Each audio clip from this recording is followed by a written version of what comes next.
Hello guys. Ay, nawala naman si Yuta guys. Sabi ko niya, punta na sa Palawan. Yung Palawan, pinuntahan niya dito sa malayo. Tapos ako doon sa Palawan, isa, malapit lang sa tinayuan niya. Ikot-ikot ko pa siya, hinahanap ko siya.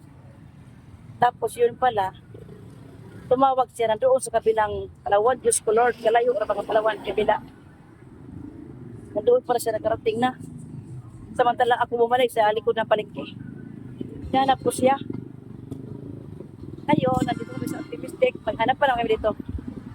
Diba? Nandoon na siya, oh. Sarap to, yan guys.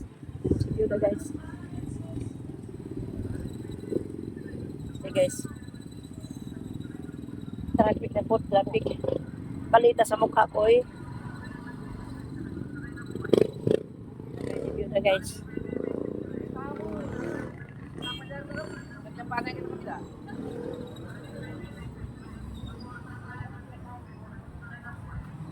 Sige na guys. Nagkaroon. Diba?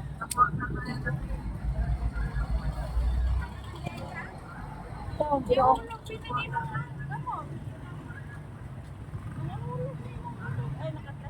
Oh, pamina sa ba? Ingon ko, ari ko sa Palawan, likod aning yung gibatay, iparit atong baje. Likod ato Palawan to. Dakar ang mga driver. Sakay ko.